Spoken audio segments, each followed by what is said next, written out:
Our weekly look around of what's going on. We got a great show today for you. The Women's National Championship game. We'll talk about that. We'll talk about the star power in the women's college game. The NBA is wrapping up, only a week left. We'll talk about some awards and who we like heading into the playoffs. Also touch on Jack's birthday party this weekend. And man, we're going to Colorado next week and a lot of stuff going on, man. So make sure you tune in. Unplugged starts now.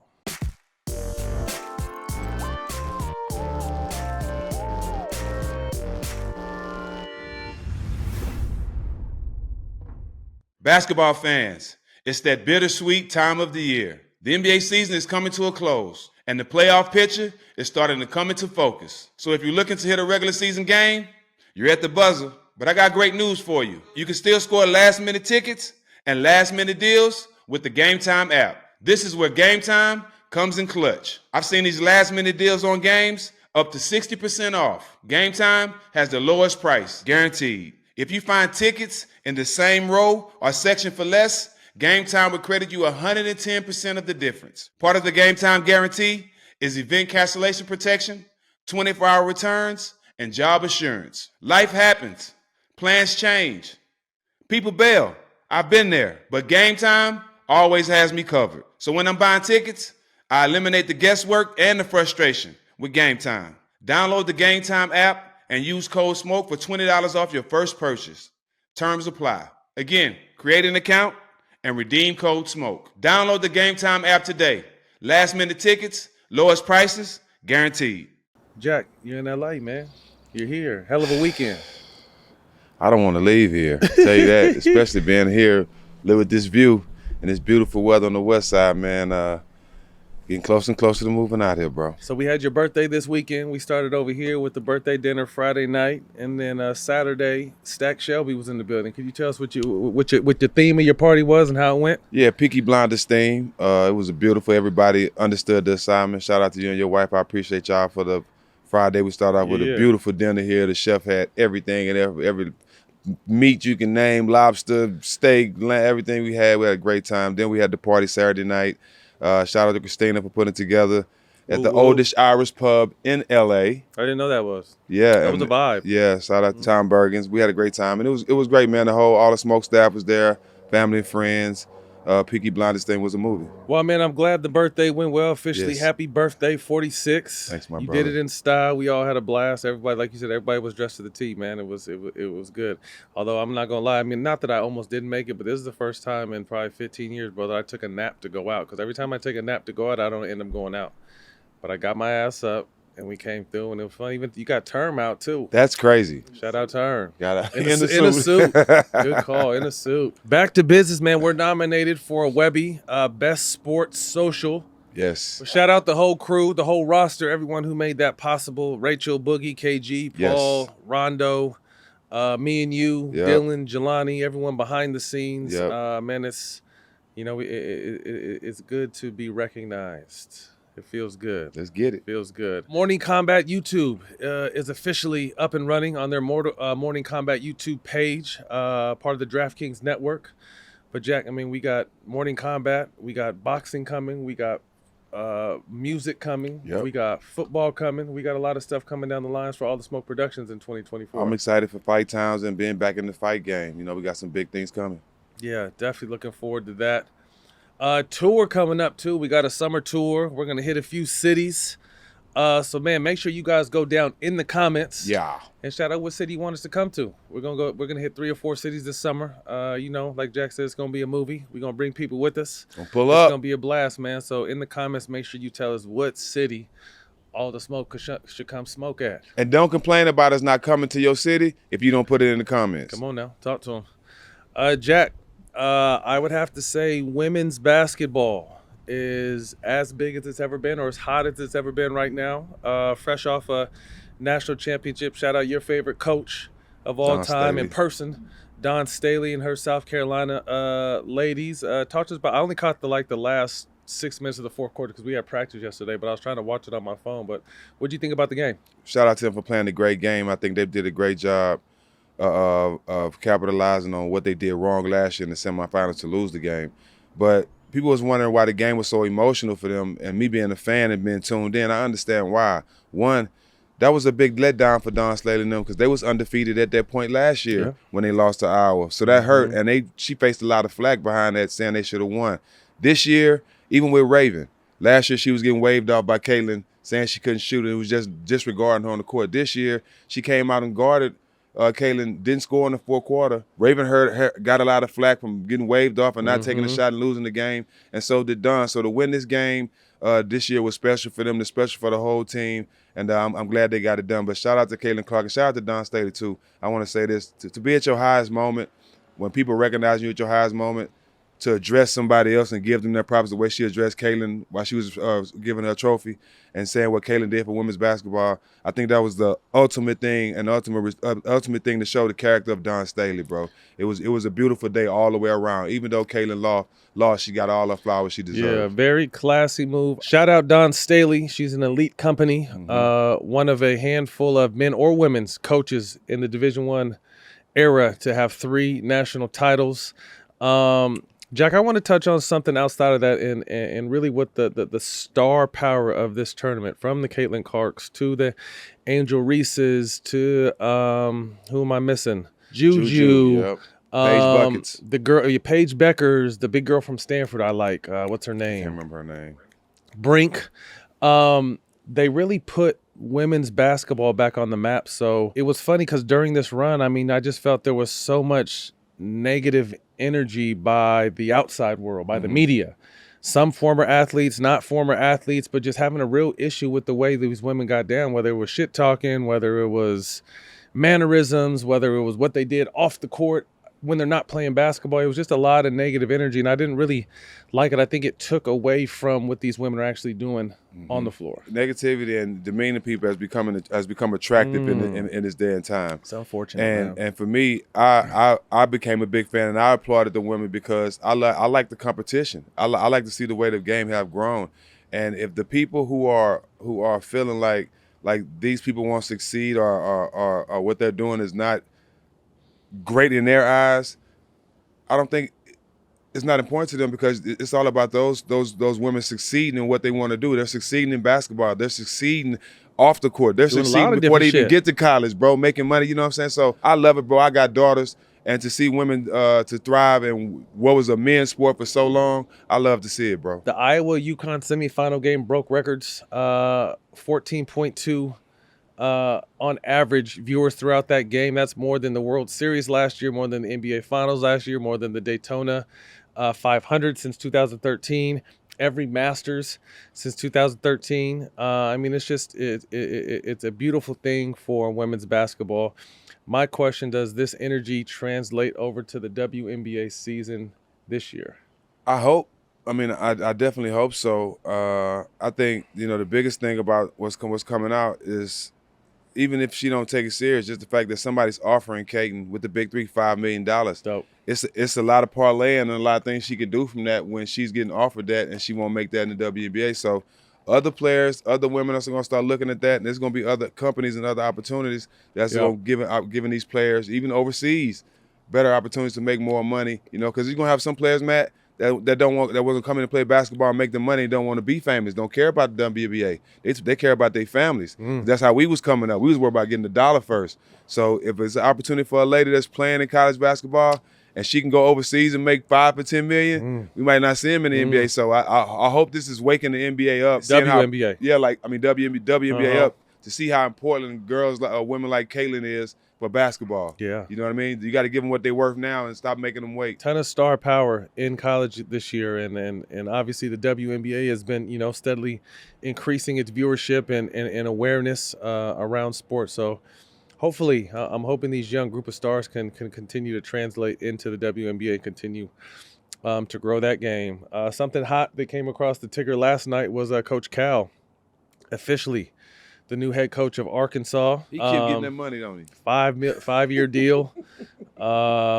Ending a 15-year run with Kentucky, where he kind of the face of the one-and-done era, Jack. There was a ton of guys, Boogie, someone friend of the program, John Wall, the ADs, a handful of guys that are leaving this year. Unfortunately, only one championship, but really did a lot for college basketball, and obviously, one of the main faces of Kentucky basketball. I think I respect the most about him was how many kids that he got to the NBA. He told those kids, look, I can't promise you multiple championships or 4 or 5 years of school, but I can promise you can get to the NBA. I'm gonna put you on that platform. And all the pros, and he got big name pros. I commend him for that. He may not have that many championships, but as a coach getting guys to their dream, I think he's one of the best at it. The Tyson Chicken family, longtime friends, are kind of what we're hearing are the people that are backing this salary and also throwing $5 million towards NIL. So that's obviously going to put Arkansas right in the mix. Like you said, kids, whether it's going to the pros or going into college, kids are looking for money now. And, with the Tyson family throwing that much money at NIL, it should be real interesting to see what kind of recruits he's able to get. But congratulations. I think it was a good time. I mean, Kentucky gets a fresh start. Cal gets a fresh start. And looking forward to see what both schools do coming up next year. The A's, baseball news, are going up I-80 to my hometown of Sacramento, and we'll be playing there for the next 3 years as they finalize the deal in Las Vegas. That's kind of the last stop right there, Jack. That parking lot we used to go to that held Oracle and the Oakland Coliseum. There's no more professional sports in Oakland. Yes, it sucks, man. I know. I just feel for the city. The city been dedicated to those teams for so long. It meant so much. It brought so much revenue to those people that was working there, at the arenas every day. So hopefully they can find a way to kind of supplement that and give those people more jobs. But, I just feel sorry for the city of Oakland. I don't know if there's ever been a city to lose 3 professional teams within, 5-6 years? Yeah. It's crazy. Like you said, the organic energy from that fan base, even when the teams were shitty, because all those teams went through shitty phases. But there was still a lot of love out there. So we'll be back with the Big 3 this year. First game. They're going out there? Yep, first game. Congratulations. That's dope. So, sending our love out to the Bay. Obviously, our second home. 1 week left in the NBA season. Seems like the season has flown by. Let's touch on a few awards. The big ones. MVP. Jokic is odds-on. Huge favor. Minus 4,000 as the favorite to win. He's on a typical Jokic line, 26, 12, and 9. Denver's tied for first with Minnesota in the Western Conference. SGA, 30 points, 6 rebounds, 5 assists. OKC was under 500 last year. Now they're technically second in the West. We'll touch on that a little bit more. Luka's getting hot at the right time. 34, 10, and 9, career high in points, rebounds, and three-point shooting. Season high 73, league high, 73. Over this last month, the Mavs are one of the hottest teams in the game at 14-2. Kyrie just had a big game last night. And last but not least, Minnesota, who boasts the number 1 defense in the NBA, tied for first in the West. And Ant-Man is on his way to being a superstar at 26, 5-5, first 50-win season since Ticket in 2004. So 4 great candidates right there. You could probably obviously throw Jason Tatum in there and what he's been able to do this year with the Celtics. But it's really looking like the MVP is going to come out of the Western Conference. Out of those 4 guys right there, who are you looking at and who are you liking? It's so close. I'm going with, I think Minnesota and Denver would be one of the 2 teams that end up number 1. So if Denver wins it, Jokic definitely deserves it. But if Minnesota wins, I think Ant-Man deserves the MVP. If something crazy happens where OKC ends up in number 1 spot, I think Shai deserves it. So whoever wins up in the number 1 spot, with those 3 guys being so dominant this year and being such important players on their teams, I think whoever wins up in number 1 spot, they get the MVP. I love both those guys you mentioned, but I'm also looking at SGA and how young that team is. There's no other star on that team. I mean, there's young up-and-comings, but there's no other official star. This team was under 500 last year, and this dude's been absolutely amazing and doing it without saying a word. Right. Just his clever Instagram handle. So I think it's a great run this year. And then obviously Luka, hot. His teams are, around that 4, 5, 6 space in the Western Conference right now. But guys are really playing good basketball, and I'm definitely looking forward to the playoffs this year. Dallas is going to be scary, Jack. They're getting hot at the right time. Luka and Kyrie really seem like they're gelling. Kyrie's playing all the games, performing like we know he can perform. He had a crazy game winner not too long ago with the left hand from the free throw line. This end of the season is going to be good, and I'm definitely looking for the playoffs. You got to think that the play-in situation is the Lakers, the Kings, the Warriors, and the Pelicans, all solid young, or the two Kings and Pelicans younger, but then kind of the changing of the guard with if Golden State ends up playing the Lakers in that play-in situation. So a lot of excitement coming up over the next month in the NBA. We're definitely looking forward to it. Now moving on to the Defensive Player of the Year, Wemby and Gobert, the battle of the Frenchmen. Gobert is favored -3,000. Wemby is +1,000. Let's take a look at their stats. Wemby at 3.5 blocks a game. Over the last month, he's been averaging 4 blocks a game to go with the 1.3 steals and 11 rebounds per game. Gobert, 2.5 blocks a game, 0.6 steals and 12 rebounds a game, and he's the anchor of the #1 defense. Last week, Draymond Green said he changes his stance. He says Wemby should win the Defensive Player of the Year with what he's doing defensively. I don't know what lab they created him in. He's been absolutely incredible, Jack, and you're big on that. You feel like, obviously he's been doing his job. They're just a young team that's not very good. But what are your thoughts on the defensive battle for those two guys right there? I honestly feel like if Wemby was on a better team, man, like you said, I think he'll be up for the MVP and Defensive Player of the Year. Right? You know what I mean? He's Defensive Player of the Year for the way he's playing, carrying the team offensively and being able to do that defensively. Gobert is solely expected to play defense and block shots. He's not expected to do anything on the offensive end. So, and it is a Defensive Player of the Year award. Gobert does his job to a T. But I'm going with the young fella, man. Able to do that at a young age, his first year, man.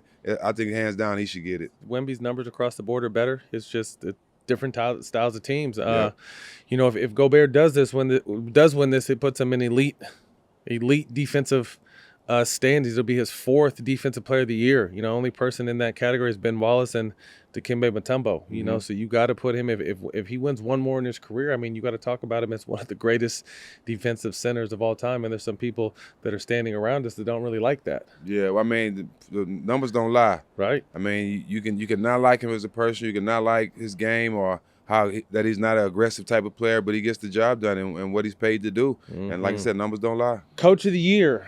Mark Denigolt, excuse me if I mispronounce his last name, over there at OKC. Chris Finch in Minnesota. Jamal Mosley in Orlando. They've had a huge turnaround. And then obviously Mazzulla. Mazzulla was someone that, took a lot of flack last year during the playoffs because a lot of people said he was outcoached. Boston's done absolutely everything they can do this year. A best record in the league. Playing great basketball. And probably, I wonder who odds-on favorite, but I'd probably say that, they're right there with Denver as odds-on favorite to win a championship. But out of those 4 or 5 coaches, Jack, who do you like the most? I would go Minnesota coach, considering that, another 50-win season that they ain't had since 2004. And the way they playing, man, they're one of the best teams in the league. And I don't think they've been at the top of the West like this in a while, so, consistently. So I like him. But what OKC coach is doing with those young guys, he has to be in the conversation as well. I mean, obviously, too, Jamal Mosley, someone who's kind of helped turn around, with that young core, the Orlando Magic. And then, Mazzulla has his team with the best record in the league. But I'd probably go with the OKC coach. Again, just, obviously one superstar and a bunch of young talent that is, bought in and shout out Chet, playing together. And it's fun to watch. And they definitely have next. Next up, most improved player. Maxey is the favorite, followed by Kobe White and Jalen Williams, one of those young stars, up-and-coming stars over at OKC. Out of those 3 guys, Jack, who you rolling with? I ain't gonna lie, it's hard. Maxey has been doing this for a couple of years now, but that Jalen Williams kid in OKC, nice. He came out of nowhere, bro. But for just considering that he should have been won an award or something by now, you know what I'm saying? I'm going with Maxey. Maxey been solid the last couple of years. Agreed. I think it was a blessing in disguise for Philly to lose Harden because it gave Maxey a real chance to kind of blossom. Yeah, Maxey's been that one consistent for Philly. Averaging nearly 26 points a game, 6 assists, 4 rebounds. Embiid has been out a lot of the season, so I definitely think it's time for Maxey to step up and get that most improved. 6-man. Tight race between Malik Monk and Naz Reid. Per DraftKings, they say those guys are odds-on favorite, but I also like Norman Powell with the Clippers and what Bobby Portis has been able to do out there with the Bucks. Out of those 4 guys right there, Jack, who you like? I will go with Monk, but he's hurt, and Naz Reid. I coached him at the Iverson game. He had a tough start to his career, and now he's with Minnesota at the top of the West, and he's playing solid minutes off the bench. I got to go with Nas Reed. Yeah, I'm not mad. Nas Reed was my favorite free agent coming into this season. Minnesota did a great job by re-signing him, but I'm gonna be a homer here. Even though Malik Monk just went down last week, I think he's had a hell of a season, man. He's raised his number, he raised his play. He's a difference maker. The whole game shifts when Malik Monk comes on the floor. So I'm gonna go with Malik Monk in hopes for his first Sixth Man of the Year award. Now, fan questions. Jack, I'll let you start it off. At Fuego369, if Adam Silver asked you for advice on the direction of the NBA over the next 5 years, what would you say, man? Ooh. We got to bring some defense back in the game. Definitely. I think we have to find a way to, obviously keep scoring, but allow these guys to play defense, because I think it's getting to the point where it's, the playoffs, they obviously pick the defense up, but during the season, it's just it's brother-in-law. They call it brother-in-law defense. You score, I score, how they used to call it. So I think that would be my only thing is work defense back in the game, because I think the game's as big as it's ever been. It's continuing to grow. These young superstars are very talented, and I would just like to see defense and a little bit more, competitiveness, and I think that comes from the defensive side. Majo Zato, name one moment you can go back to and relive in your career. Oh, that's a good one. I would love to go back and relive the Golden State days. That was the best days of my career. We played well. We had a great time. And I got bonds that I made forever during that time. So I would go back to Golden State days. I'm going to go back there with you then, Jack. We travel back in time together. I'm going to go ahead and go back there with you. I mean, just the way we moved, man. We moved as one on and off the court. We got you at the end of January. Yep. And it didn't click on the court instantly, but off the court it clicked. So I knew it was only a matter of time before on the court it clicked. And we got on a crazy run to even make the playoffs. But again, I think the friendships and the brotherhood we developed, over that time was second to none, man. So yeah, definitely we believe. And the city is so dope, man. They was really fucking with us back then. We got to hold them down even more now. So we got to go back more often. For real. At Brookside Bird, oddest hotel you stayed at as an NBA player, Matt? I'd probably say the hotel in OKC, because they say it's haunted. I never had no issues there, but they say the hotel in OKC is haunted. So, outside of that, we're blessed. We're 5-star everywhere. I got one for you. Where? Memphis, the old Peabody. Oh. It was an old hotel. It's actually the hotel where they shot the movie with Bernie Mac and Samuel L. Jackson. Soul Men. They actually shot a lot of that in that hotel. But it's the duck. Remember they have the ducks. Yeah, the ducks walk out in this old hotel, but it's super haunted. Is it? Yeah. Facts. No, outside there's maybe 2 or 3, 4 places that had hotels that are, but most of the time it's 5-star. Yes, sir. Soft pillows. Room service, 24 hours. NK Iroff. If you can add a current or former NBA player to the show, who would it be? Some like a Hall of Famer. Somebody, who's won awards, who's way more credible than us. He said way more credible. What I'm saying? Who has multiple rings, somebody like, I don't know, somebody like Jordan or somebody. It got to be somebody like that, because anybody else that come up here, it ain't going to work. You got to be somebody bigger than us. We the biggest. I would say Iverson. Oh, that would be dope. I would say bring Chuck on. He ain't got a ring, but, everything he did, and he's one of us. Yeah, and that's big bro. So facts. I'd probably say add Allen Iverson to all the smoke. Dope. Herb the Tank. How does it feel to be finally understood? It's kind of a loaded question. I think for both of us, there's been huge misconceptions about who we are as people, as men, as teammates. Both of us are very well respected by our teammates and our peers. But the media may have a certain taste in their mouth or ideal of who they think we are. But I think obviously post-career, we both, started doing media, which was unexpected for both of us, and then ended up building this show and really got a chance to show, I think, who we are as people and, what kind of levels and vibes we're coming with. So, but to be honest with you, man, it's never really mattered to me whether I was understood or not, because I feel like the people that don't take the time to get to know me, I don't really give a fuck what they say. I care about my circle and my friends and family that are really close to me and what they care. And I know there's a lot of love there. So it's cool to be understood, I guess, but it's never really mattered to me. Ditto. Well, Jack, man, I'm glad you're out here in sunny LA, out here taking in this weather. We got a big one coming up this week. Our brother Busta Rhymes. Busta Bus. Yeah, that was a great interview, Busta look good, too. You see him working out. Busta look good. Make sure you check that out. That drops Thursday on ATSP YouTube and the DraftKings Network. Also, we're headed to Colorado next week. Prime time. We're going to go see Unc, Dion, and then also go to Jake Plummer, former NFL quarterback, has an amazing mushroom farm out there. So me and Jack are going to go get shroomy, medicated, elevated, shroomy. A lot of health benefits behind the mushroom game, so we want to learn a lot about it. Christina said they're cooking us, what kind of mushroom? Lion Mane's tacos. Nice. So brain food. So we will be elevated mentally and physically next week in Colorado, man. So appreciate you guys tuning in. Make sure you stay tuned for all the great shit that All the Smoke Productions is doing, man. We're coming. Boxing, MMA, football, music, culture. Oh, 9. Woo-hoo. See y'all next week. From Casa de Pedro.